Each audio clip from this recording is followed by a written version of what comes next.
Good morning, my friends. It's a gray October morn. Come, let us practice the Buddha's teachings. My name is Lama Jigme. I'm a non-sectarian monk, teacher, healer, and tantrika who practices the union of Buddhism and Taoism, Sutra and Tantra, Theravada, and Mahayana. But if you watched any of my videos, you already know that. So here's the deal. My question to you, it's a riddle if you wish, is what is the liberation that Buddha offers us?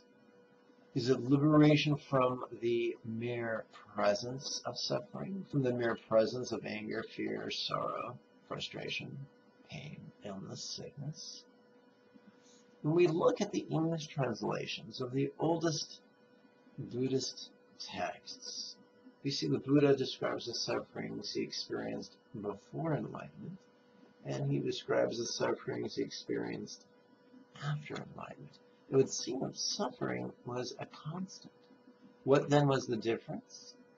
Before liberation, suffering was the boss of the monk called Gautama. After Gautama became the Buddha, suffering was no longer his boss, it was his servant. So the liberation that Buddha offers us is not liberation from the presence of sufferings, but from the tyranny of sufferings. And that's huge, because let's face it, guys, any adult can be happy when life's coming up roses. It takes a great saint to find peace and happiness in the midst of a shitstorm.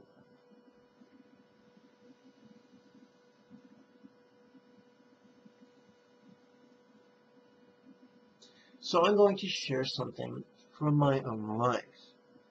Tomorrow I face a high-stakes medical procedure.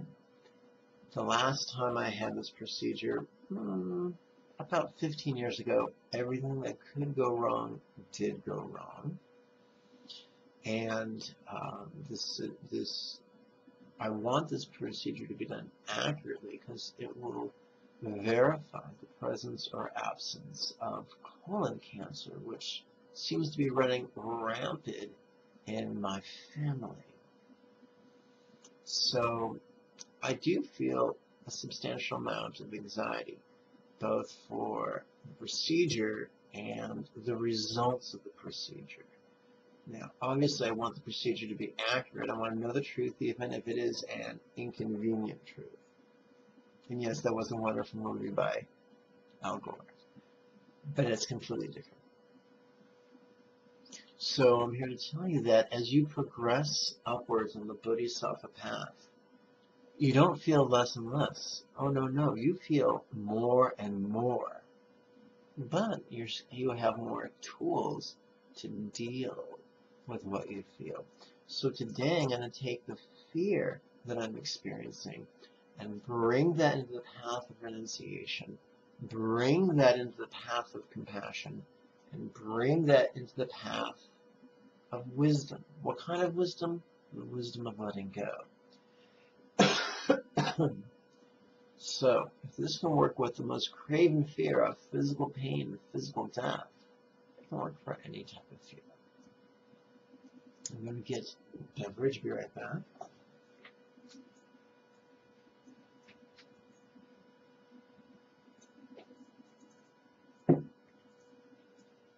And I'm back.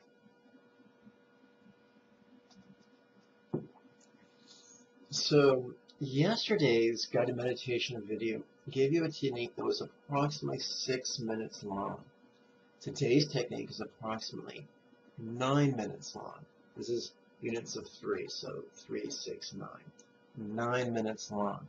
Now, I misspeak. It's actually going to be 12 minutes long. But if you will recall, My guided meditation videos are longer than the actual techniques because I'm doing a lot of jibber jabbering and explaining things because I want to make sure folks don't get lost. So this is going to be an essentially a 12-minute practice if it was done in utter silence. But then it would be a very silly video.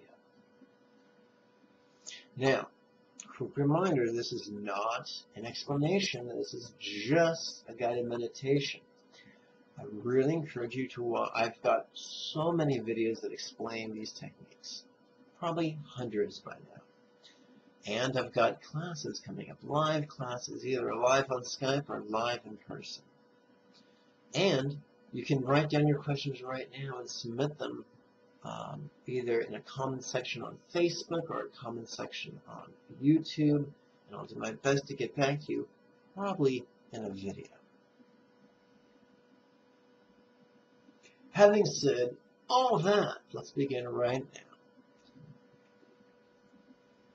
So remember, let's take our perfectionism as if it was a sheet of paper and crumple it up, throw it in the dumpster, and just be playful.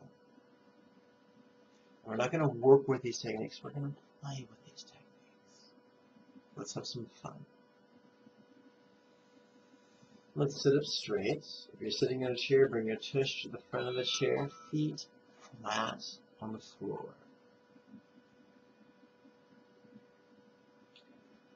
We're going to begin the first, we'll call it third of the practice, is going to be first third of the practice, and by the way, I think this really will be a 9-minute technique. The first third of the practice is going to be something in Tibetan known as Lojong, or mind training. The mind training we're going to work with today has two major categories. The first one is renunciation. Now, renunciation has been given a bad rap by the fundamentalists who run around saying, hey man, if it feels good, don't do it. But I'm not a fundamentalist, bless their hearts, I'm a liberal. And so instead of saying that, I say, hey man, if it hurts, stop doing it. It's like the old joke, a man goes to the doctor and says, doctor, it hurts whenever I do this. So the doctor says, stop doing this. So let's jump right in. Hands on the lap. Now, quick review. Pinkies govern our pelvic cavity. Ring finger governs our abdominal cavity. Middle finger influences our thoracic or pleural cavity. Index fingers govern our cranial cavity. To aid in our centering down techniques, we're going to anchor our abdominal cavity thusly. We're going to notice our right middle finger. I'm sorry, let's try this again. We're going to notice our right ring finger. And the big knuckle at the bottom, we're going to rest upon our left ring finger in our laps. We're going to touch the tip of our left thumb to the place in our left middle finger, the very base, the first set of creases at the base of the left middle finger. And this is how we're going to count sets of 9. We're now going to touch the tip of our right thumb to the first set of creases at the base of our right pinky. Our first exercise is how this not satisfy.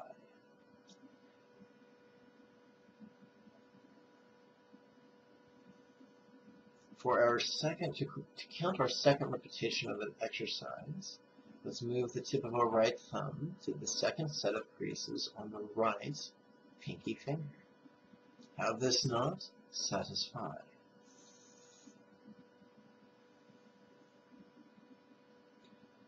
Let us now slide the tip of our right thumb up our pinky finger, right pinky finger, to the third set of creases as we count our third repetition of the contemplation using the rhetorical question that we do not answer.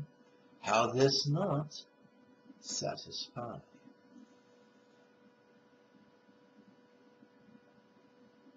Now, that was very generic. Let's do it over again. This time, replacing the word this with the word fear. So let's count 3 repetitions of the contemplation using the right thumb to count the 3 creases on the right pinky finger. How fear not satisfy.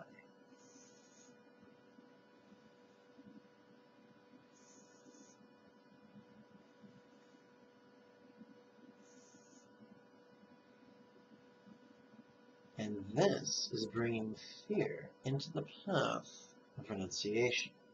Let's continue by placing the tip of our right thumb upon our right ring finger and slide it down to the first set of creases at the very base of the right ring finger. We're going to use the 3 creases to count 3 repetitions of the contemplation. Why turn from on the in-breath? Suffering's cause on the out-breath.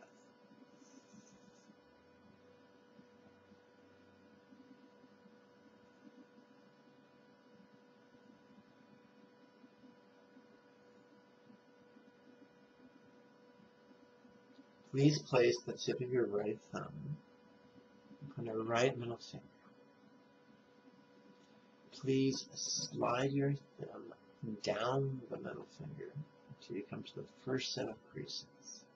We're going to use these 3 creases to count 3 repetitions of the contemplation.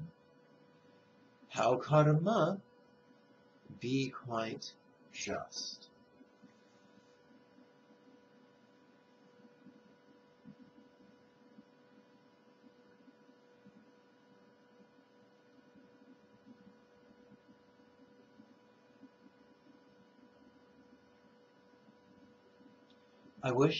I invite you now to turn your attention over to your left hand.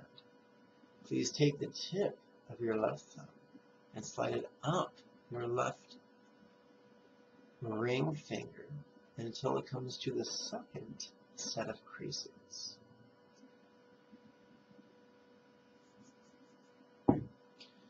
Let's return our attention to our right hand.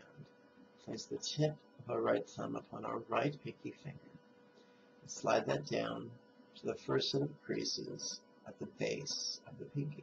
We're going to use just 3 creases to count 3 repetitions of the final renunciation contemplation, which is simply how this chance be precious.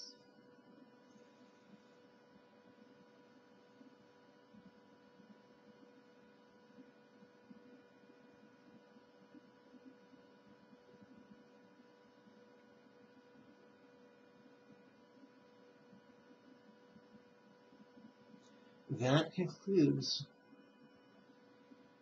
our activity of bringing fear into the path of renunciation. Now we're going to bring fear into the paths of compassion.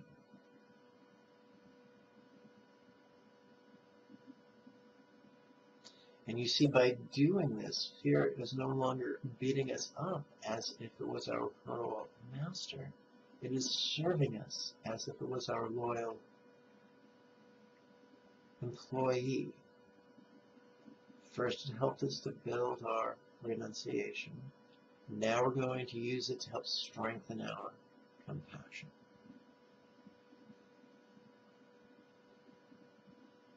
We're going to begin with something that comes from the category of teachings sometimes described as Buddhist psychology. We're going to explore the sentimentality as a generator of compassion. Compassion is not feeling bad for others being shitheads. It's not minimizing, rationalizing, justifying, or fatalizing the inappropriate behavior. It's looking at someone's sufferings and longing to take them away. It's looking at the causes of someone's sufferings and longing to free them from those causes. So we're not working against karma, we're working with karma. Karma, of course, being causality. So if you see someone being a bastard, it's not compassion to justify, minimize, or rationalize their foolishness. That foolishness, karmically, will cause them and others great suffering.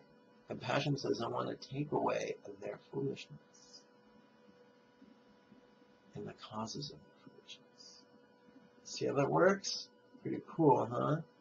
A lot more different than the way compassion is taught in the West.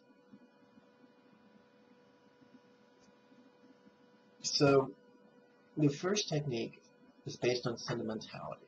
When I think about sentimentality, I think about Star Trek, and I think about Dr. McCoy, who was always losing his temper, always being very dramatic. And that drama queen was very sentimental. And so using Buddhist psychology, Buddhist logic would say, what are some of the reasons that we could have had many or innumerable past lives?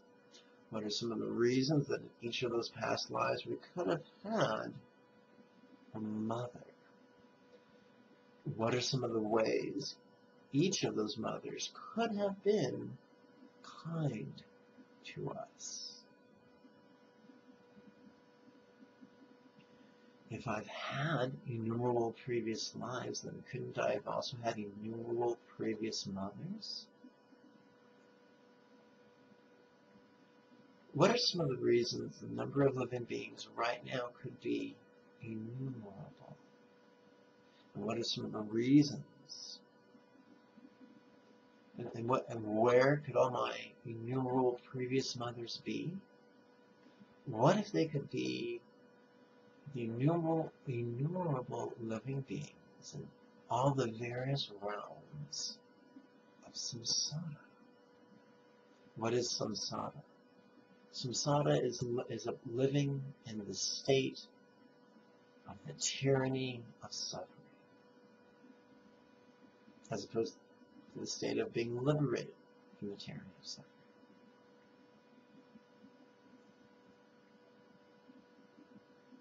So, every human being, male or female, earthling or non-earthling, terrestrial or non-terrestrial, every animal, every bird, every fish, every insect, every worm, every protozoa, every bacteria, every living being could have each had a turn at being our previous kind mother.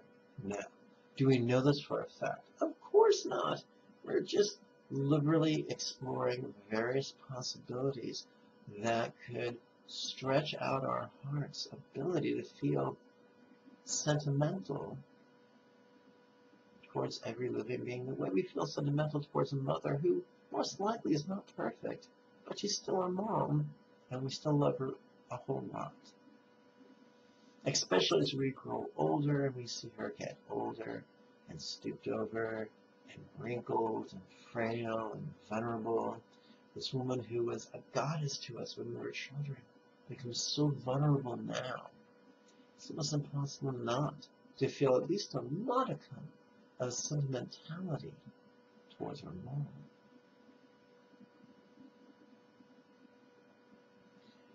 We now harness this spontaneous and natural feeling and apply it to all living beings with the contemplation that follows.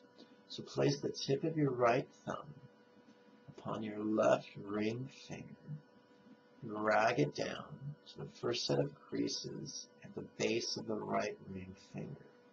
Use the three creases on this finger to count 3 repetitions of the following contemplation. How could each be kind mom?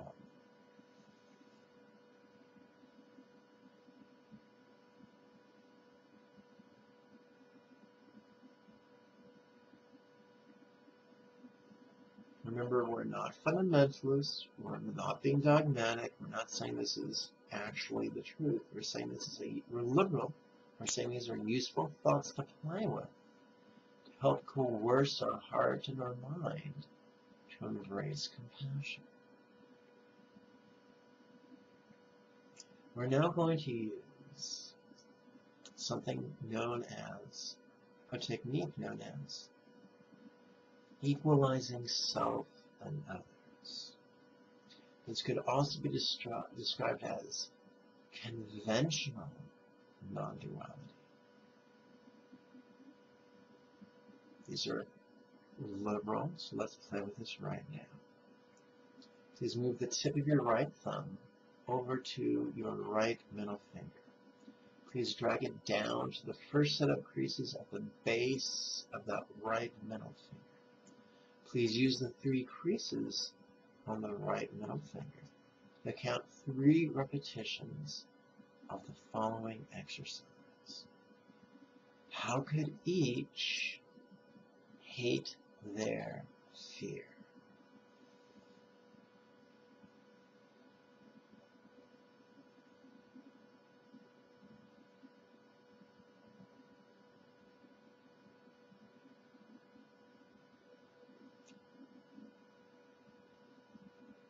Pull your attention over to the left hand. Slide the tip of your left thumb up your left ring finger until you come to the 3rd set of creases. Return your attention to the right hand. Place the tip of your right thumb upon your right pinky. Slide it down so that it touches the first set of creases at the base of your right pinky. Use these 3 creases to count 3 repetitions of the next contemplation. We've already explored how each living being could possibly hate their experience of fear. Now we're going to explore a new contemplation. How could each be the same?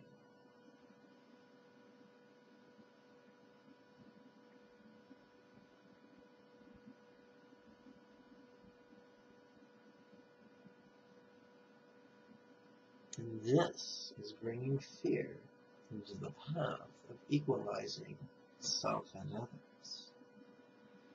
Now the root of compassion is taking away other people's sufferings and the causes of their sufferings. That's what we're going to flirt with right now. This is our actual practice of bringing fear into the path of compassion. So please bring your right thumb over to your right ring finger. Slide it down so that it touches the first set of creases at the base of your right ring finger. Use these 3 creases to count 3 repetitions of the following contemplation. And remember, these contemplations are rhetorical questions. We do not answer them. Why take fear? Releasing. And of course, releasing is a wisdom practice. Now, this is kind of scary sounding. You could say, man, I already got enough fear. I don't need nobody's fear at top of mind. Ain't nobody got no time for that. But it has been explained by the Buddhist saints that the taking of fear is an act of compassion. The act of generating compassion generates very good karma, which protects us from multiplying our fear. So in other words, the good karma generated by this compassionate activity protects us from being harmed by this compassionate activity. Now, must you believe this reassurance? No. But if you're smart, you'll think of it as an empowering possibility to consider. So, for 3 repetitions. Why take fear? Releasing.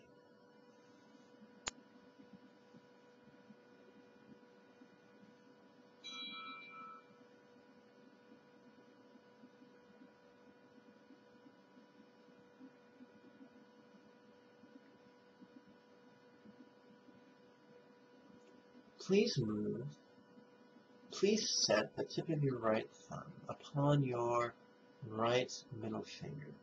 Please slide it down the right middle finger until it comes to rest in the crease at the bottom, at the base of the right middle finger. Please use this finger's 3 creases to count 3 repetitions of the next contemplation. What's the opposite of fear? Could it be peace? What's the opposite of compassion? Perhaps it could be love. For if compassion seeks to take away suffering, love seeks to give blessing. Now, perhaps you'll notice we used the word hate before. Remember we used the contemplation, how could all hate their fear? So what we're doing is we took the pushing away of hate or aversion, and we converted that into universal compassion. And that's what I like to call spiritual alchemy. And now we're going to do something very similar. What's the opposite of aversion? What's the opposite of hate? Well, that would be craving. That would be longing. That would be desire. That would be greed. And so we're going to use greed and convert that, and transform that into universal love. Once again, spiritual alchemy.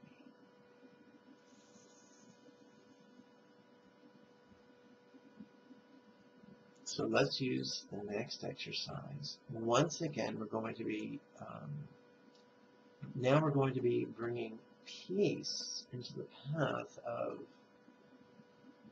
equalizing self and others, or conventional non-duality.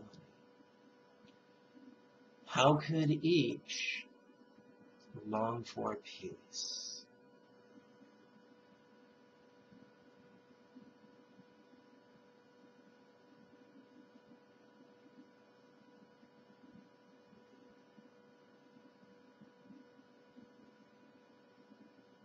Please move your attention to your left hand, drag the tip of your left thumb down your left ring finger until it comes to rest in the crease at the base of the left ring finger. This completes our first 3 minutes of guided meditation technique. Please return your attention to your right hand. Place the tip of your right thumb upon your right pinky. Slide it down until it comes to rest in that crease at its base, at the base of the pinky. Use these 3 creases of the right pinky to count 3 repetitions of this next contemplation. We've already explored how could all long for peace. Now we're going to contemplate how could all be the same.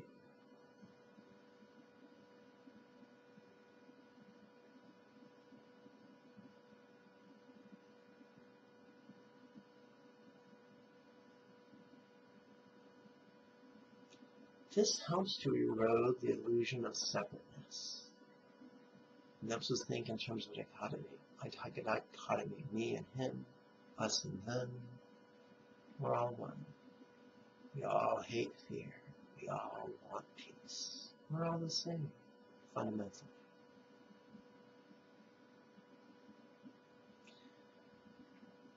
Now that we've succeeded in bringing peace into the path of equalizing self and others, let's consider another exercise. It's known as exchanging self and others. So here's how it works. Fundamentally, we're all self-centered. We're all narcissistic. We all consider ourselves as being more important than everyone else. I'm reminded of something my first stepfather used to say. He used to say the basic definition of comedy is an old lady slipping and falling on a banana peel, whereas the basic definition of tragedy is me slipping and falling on a banana peel. of course, the inference is that I am more important than anyone else. That's what we call being self-centered, narcissistic. And we all have that impulse. So we're now going to deconstruct that impulse with an exercise. And the exercise is based on this series of Buddhist logic that goes as such. However important I may be, there's only one me. However seemingly unimportant others may be, the number of other living beings in this community or on this planet or on all planets is innumerable. Therefore, purely mathematically, the number of others is greater than the number of just one me. And therefore, arguably, their needs, their requirements are numerically more significant than that of just one me. Now that we've explored the Buddhist logic, let's use its essential contemplation. How could all be more than me? Now, I'm not sure if I expressed this yet, so let's bring the tip of the right thumb over to the right ring finger. Let's pull it down to the set of creases of the base of the right ring finger. Let's use the 3 creases of the right ring finger to count 3 repetitions of this contemplation. How could all be more than me?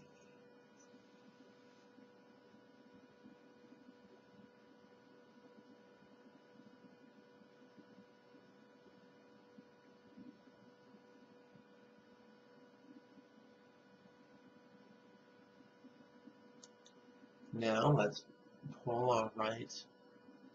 place our right thumb tip upon our right middle finger and pull it down the length of the middle finger until it comes to rest in the set of creases at the base of that finger. Now let's use those 3 creases of the right middle finger to count 3 repetitions of the essential love exercise. The essential love exercise is why give peace, releasing. So clearly we've brought peace into the path of love. You could say, dude, how can I give peace when I don't have peace? And the answer is simple. That the act of embracing the intention to give others a good thing like peace is an act of love. Love generates good karma. So the act of wishing people peace creates the good karma that can actually give them great peace. So the wish generates the means of its own fulfillment. That'll bake your noodle if you think about it long enough. So let's play with this right now. Why give peace, releasing?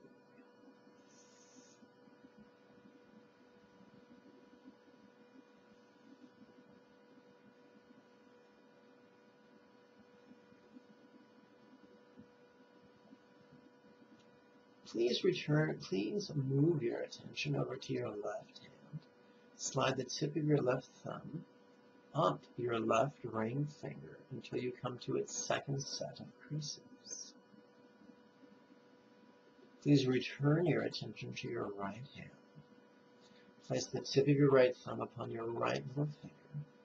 Slide that thumb down until you come to the set of creases at the base of the right little finger or pinky.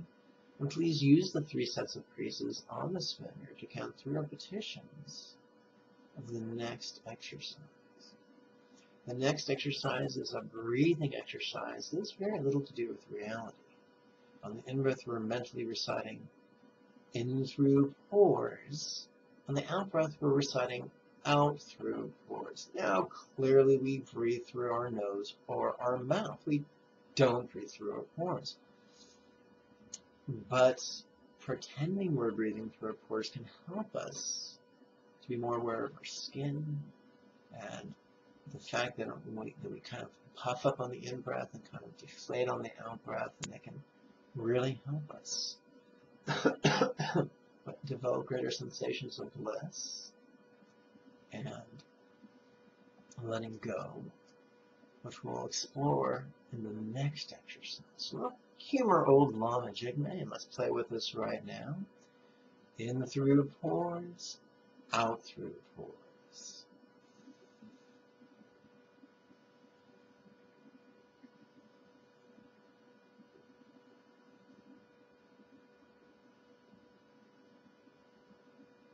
This next exercise is known as taking and giving, or in Tibetan is known as Tonglen.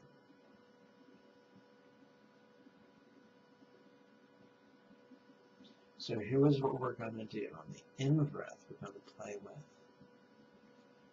take, fear, smoke. On the out-breath, we're going to play with give, peace, light. So allow me to flesh this out for you a bit.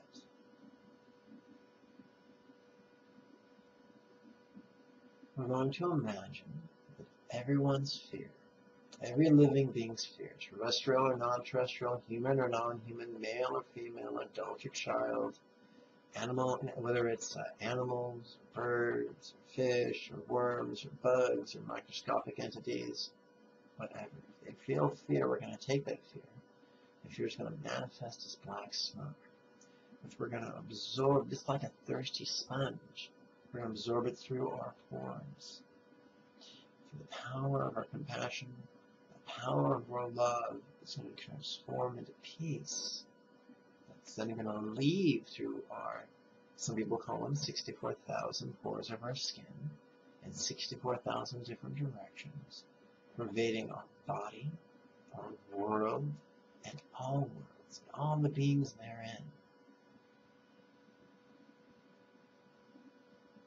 Now, contrary to popular belief, visualization is not integral to this process. Just play with the words. That's end the breath. So let's do that right now. Let's move the tip of our right thumb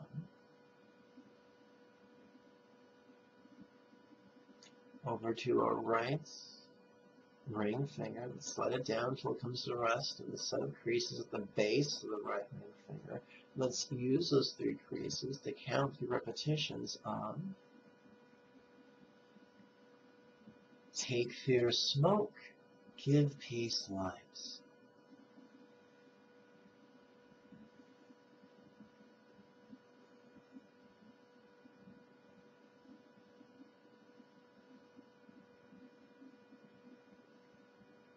Let's do the same thing on our right middle finger. Remember, this is not deep breathing exercises. Breathe naturally. Breathe deeply, but naturally and gently as you mentally recite. Take fear, smoke, give peace, light.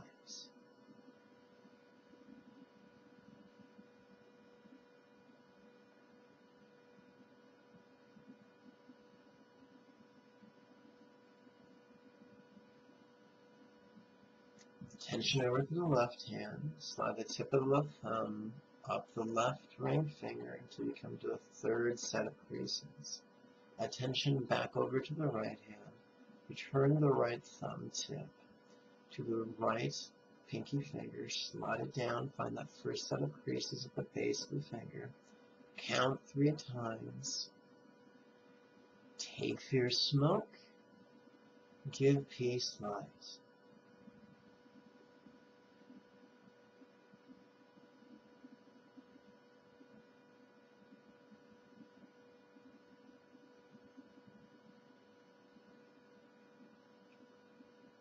Now we're going to simplify everything. Please pull the tip of the right thumb over to the right ring finger, slide it down, find that set of creases at the base of that finger. Use those creases to count the repetitions of the simplified 1-syllable version of the exercise. Fear, peace.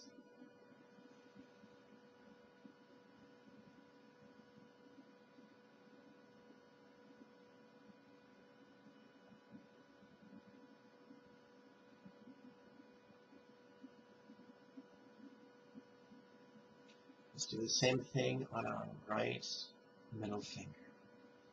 Fear, peace.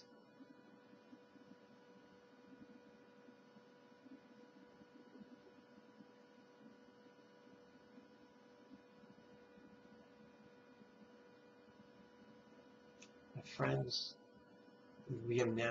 that concludes our practice of bringing fear and peace into the paths of renunciation, compassion, and love.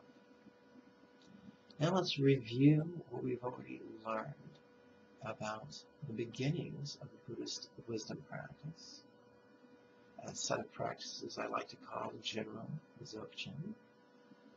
Turning your attention back to your left hand, please draw the tip of your thumb down your left ring finger until it comes to rest in the set of creases at the base of the left ring finger.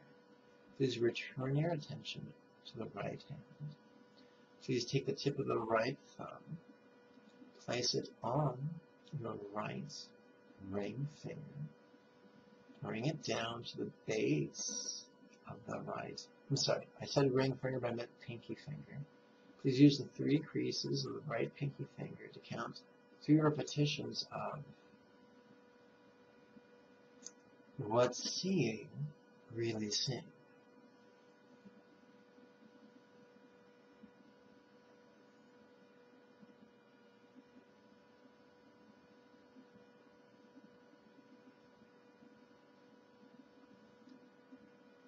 Right ring finger, what hearing really seeing.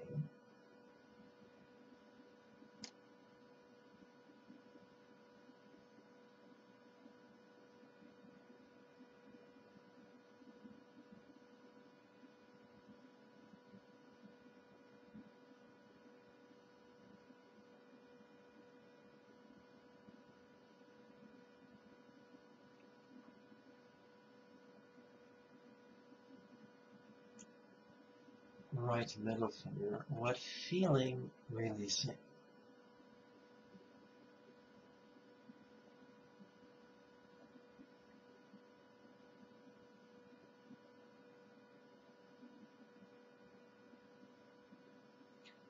Let's draw our attention to the left hand. Let's slide the tip of the left thumb up the left ring finger up to the second crease. Let's return our attention to the right hand. Let's bring the tip of the right thumb over to the right pinky finger, all the way down. Let's use its 3 creases to count 3 repetitions of how could this be funny?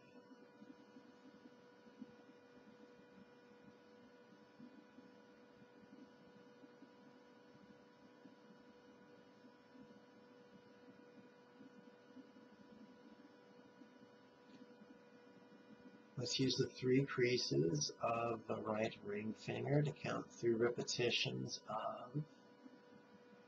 Actually, we're going to do things a little different now. We're going to use the first lower set of creases in the right ring finger to count 1 repetition of grin with lips, really sing.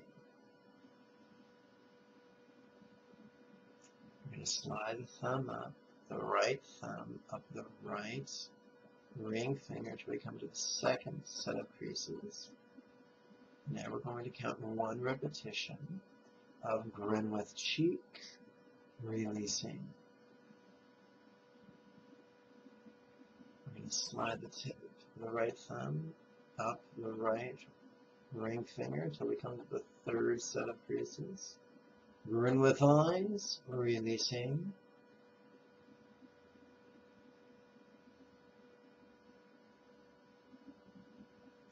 Let's use the right middle finger to count 3 repetitions of noticing, relaxing.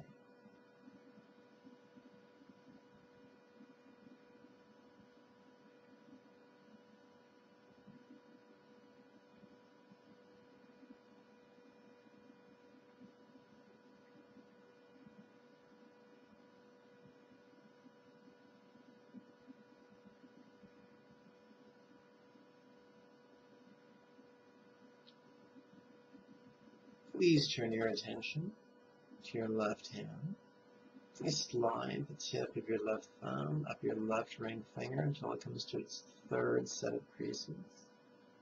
Please return your attention to your right hand. Slide the tip of your right thumb down your right pinky and all the way to its base. Use the 3 creases of the right pinky finger to count 3 repetitions of the concise contemplation. This ease.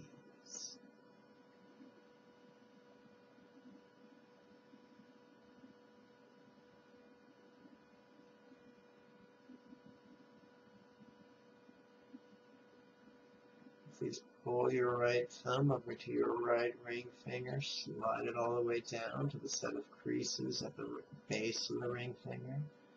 Use those 3 creases to count again 3 repetitions of this ease.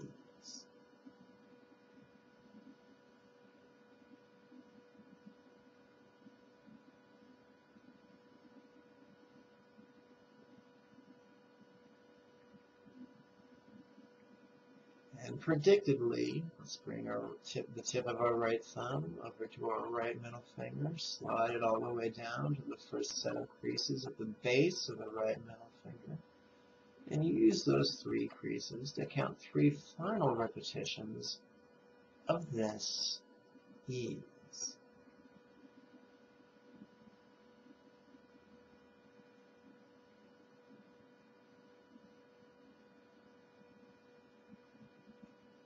My friends, I have been accused of speaking funny. If you'd like to see these written down in contemplative notation, use the links below this video. Go and download the latest free version of this practice text that features these exercises. And that way you can follow along visually. If you have any questions about all the stuff we covered, write your questions in the comment area on Facebook using the links below. The Saturday series of weekly classes begins this week. So whether you live in the greater Los Angeles area and can attend in person, or whether you live elsewhere and must attend over Skype, contact me on Facebook. I'll send you the registration information. And we'll get going. There's only so much room in this venue that I'm using. There's only so much room in a Skype conference room. So if you want to do this, then act quickly. May you and yours be healthy and happy. Harmony upon you. And of course, if you enjoy this video, find the subscribe button, find the like button. Bye-bye.